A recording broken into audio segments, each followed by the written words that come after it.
The Atlas Cross Sport is a spin-off of VW's successful large SUV. It drops the third row, adds some swagger, while retaining some of the Atlas's biggest selling points, and some of its flaws. So, should it scare the competition? Yeah, it should, and I'll show you why.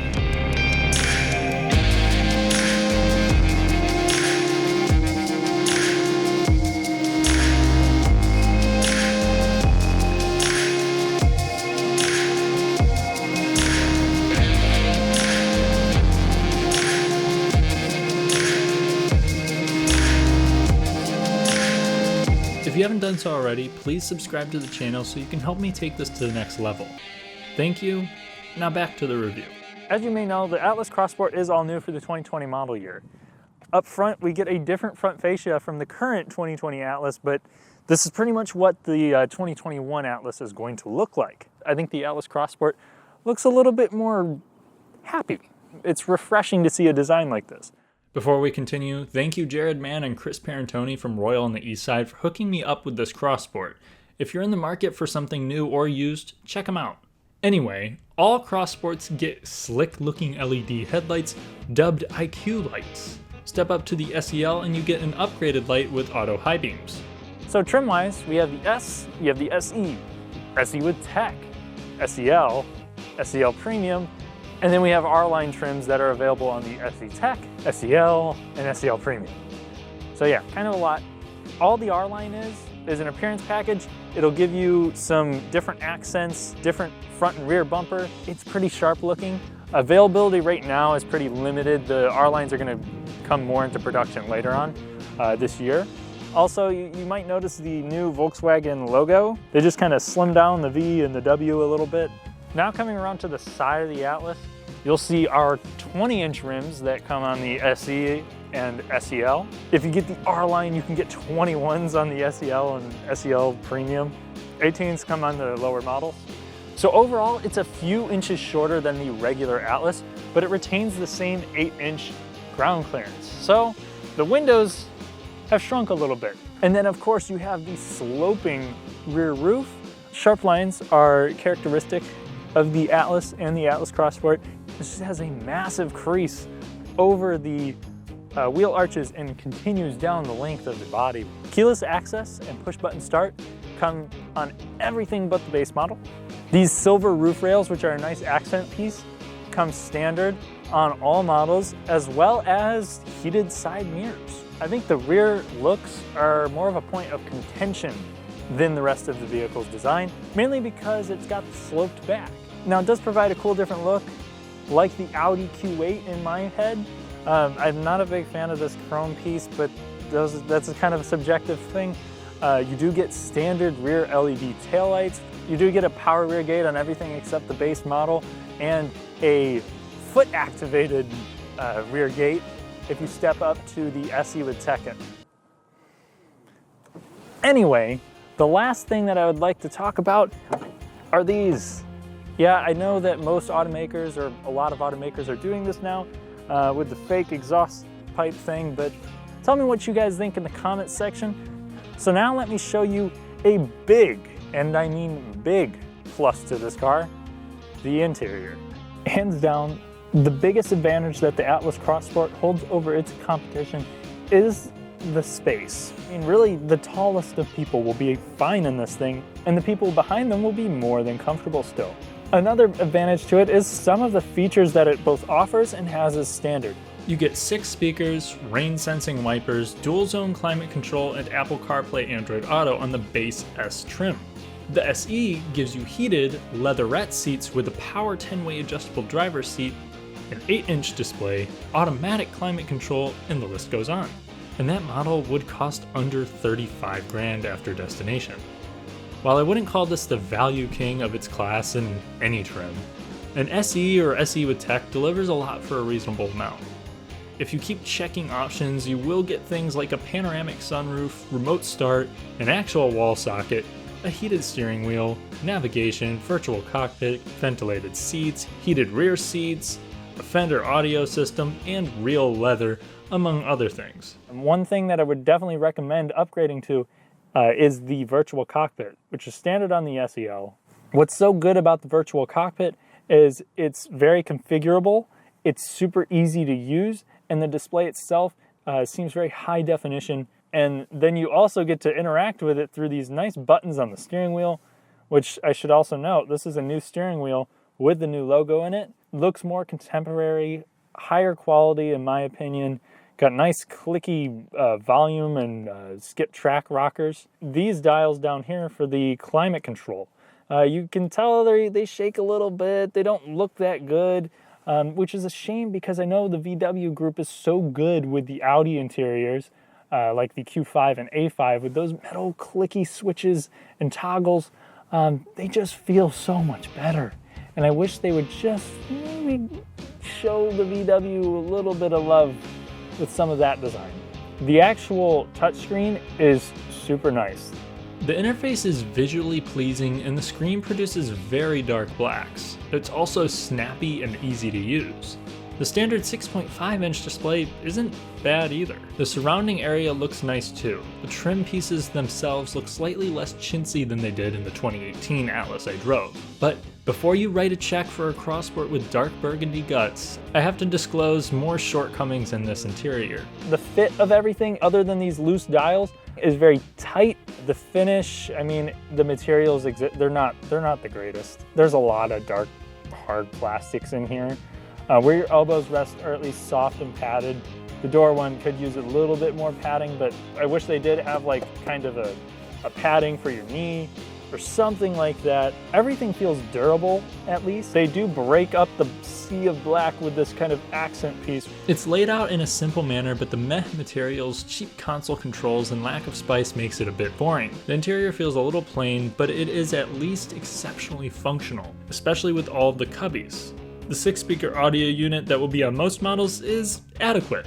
It gets the job done. I wish they had a center channel speaker up here because the car is so wide that it kind of feels like the speakers are just yelling at you from either side.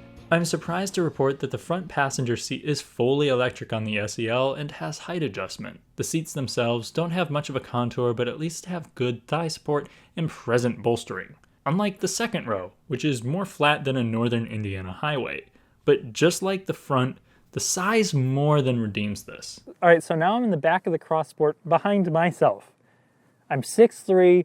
Look at this. I have like 5 inches in front of my knees. This is like Audi A8 levels. You got, a center armrest, tons of storage cubbies. You get 3 inches more legroom here than the already cavernous Atlas. You can also recline the seats too, but Tri-Zone climate control is not available. Unfortunately, my mic unplugged in the trunk, but I have plenty of space for myself. It has 40 cubic feet behind the rear seats and 77 cubic feet with the rear seats folded. It honestly feels bigger than that. The seats fold completely flat, and I can lay down behind the front seat. It's impressive. Also, this is one of the speediest tailgates in the business. Car reviewers, be wary. The Atlas Crossport is so far spacious, full of tech, and spacious. But how does it drive? Driving the Atlas Crossport is a lot like driving the regular Atlas, but with less visibility. The thing itself is pretty wide, so you feel like you're taking up a decent portion of the lane, but the responsive, precise steering means that you're not really making too many corrections to keep it straight. This is a pretty easy car to drive despite its width. I'm driving the turbocharged model, which is a 2-liter. It makes 235 horsepower and 258 pound-feet of torque. Now those figures are achieved on premium fuel, but that fuel is recommended, yet not exactly required. You also have the choice of an optional V6 that makes 276 horsepower. Now we'll do a quick 0 to 60 in it, so I will put it into sport mode, which will hold on to gears a little bit longer. Just for shits and giggles, I will shut off traction control. Yeah, come on, baby. 60. Traction was not an issue with the optional all-wheel drive system. The 2.0T does not get off the line as quick as the short first gear might suggest, But the turbo torque pulls nicely in other gears, it just feels unhappy at high RPMs. While I haven't driven the CrossSport V6 much, I've driven the regular Atlas with the 3.6 liter engine many times.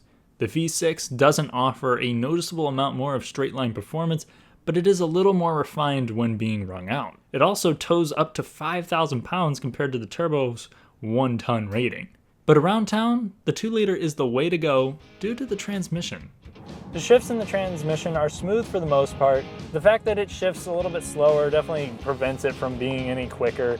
But most people aren't going to care about that. Most people are going to care about the fact that it's always trying to short shift, and it really does tone down the overall performance of the vehicle on a day-to-day basis, especially with the V6 engine, because surprisingly, the turbocharged engine I think is better suited for this transmission because of that lower end torque. It's able to deal with the transmission always trying to keep the engine speeds below 2,000 RPM. The V6 paired with this 8-speed automatic tends to lug a little bit, and you notice some unwanted vibrations coming through, just ever so slightly. Something that really isn't present with the 2-liter turbo. The first gear is pretty aggressive and makes things a little awkward when accelerating from a rolling stop. Another benefit to the 2-liter turbo is that it is laughably tiny, and it sits in that engine bay, and you can like hug the engine in there if you want. There's so much space to work with, so if you do maintenance yourself, this wouldn't be a bitch and a half to work on. Taking it through more of these corners, sometimes I feel the lane assist kicking in. But it is easily deactivated through the gauge cluster or the infotainment screen, and it will stay off. You can also program it to shut off in a customizable driving mode. You do get standard autonomous braking, blind spot monitoring, and rear cross traffic alert. If you get the SE with tech, you get adaptive cruise and parking sensors. Traffic jam assist, lane assist, and an overhead camera system and park assist are all available. Now I'm on a pretty rough road. The cabin itself seems insulated pretty well. I am noticing some road noise, not as much wind noise as I was thinking. This is also a pretty loud road. I think the cabin is overall quiet. Going over these bumps, sharp impacts will resonate through the cabin. It doesn't ever feel like it's out of control. It doesn't ever feel like it's breaking it. It takes these punches pretty well. It just translates them to you some, at least more than what I found in the Jeep Grand Cherokee or Subaru Outback. Now, the steering itself is pretty good. Honestly, better than what I found in the Subaru Outback. This has electronic steering, so it actually is able to change how it feels on the fly. And I mean, I'm a fan. It really handles so well for how big it is. And whenever it's in its sports setting, the steering weight picks up a little bit, and that precision that I mentioned earlier also comes into factor here. It doesn't feel like a minivan through here, and I think the lack of visibility actually works in the Atlas CrossSport's favor because it makes you feel like you're not in just this minivan crossover. Seeing the hood also adds to that effect, and I noted that in the Atlas, but it just gets dramatized when the windows become smaller. You can still see everything. I don't feel like I'm peering around all the time, worried that I'm gonna hit something. Overall, steering wise, no complaints. I'm sure if I drove this back to back with a Mazda CX-9, I'd probably find that the CX-9 has maybe better weighting, more steering feedback, but you're going to appreciate the accurate, natural, smooth steering of the Atlas. And the aforementioned drive modes and custom settings are helpful. You can make the transmission and steering more reactive or less so if you want. Despite any drive mode changes, the suspension dampening will remain the same. It is a little stiffer than I was anticipating, but is still forgiving. Body roll for an SUV of this size is insubstantial. While it's not a fun canyon carver, the rigid chassis feels planted and confident through tight corners and rough roads. You also have different traction modes in the optional 4Motion all-wheel drive system. It is primarily front-wheel drive, but will always send power to the back if needed. It is not a full-time system like the Subaru Ascent. I have tested the system out before in a pseudo off-road setting and it cleared my obstacle with no problems. 8 inches of ground clearance is helpful as well. The VW has minimal panel gaps, sturdy doors, durable materials, and outside of it translating large bumps into the cabin, it feels resilient on the road. Overall, these things make the Atlas feel rock solid, but my tester did have a chink in its armor. Whenever I first got into this vehicle, there was this noise coming from the rear hatch, so I took out everything.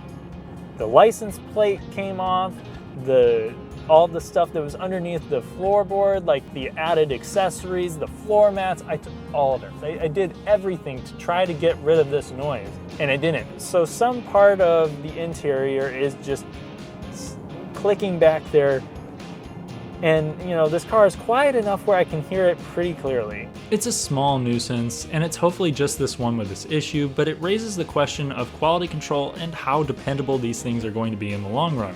The Iron Block VW 2.0T engine is usually robust with a few issues pertaining to cooling, but if you change your oil regularly after 5,000 miles, clean the valves every now and again because both engines are direct injection, and just treat it well, both powertrains appear to be reliable in the long run. Several smaller issues have plagued the regular Atlas though, and it tends to have lower predicted reliability ratings due to that. After crunching numbers in KBB, Atlas resale is near the bottom of the class, but the segment as a whole has pretty solid value.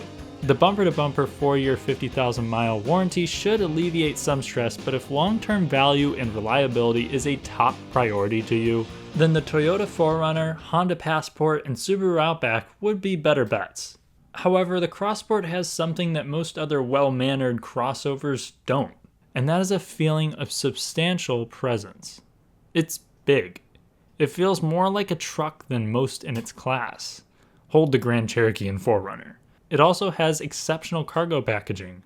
It handles its size well. It has excessive passenger space and tech. The Crossport boasts the advantages of the Atlas while ditching the soccer practice aesthetics. If a spacious SUV with new tech and a bold appearance sounds like what you're looking for, then this might just be it for you. Thanks for watching. Please like and subscribe if you enjoyed the video, and I'll see you in the next one.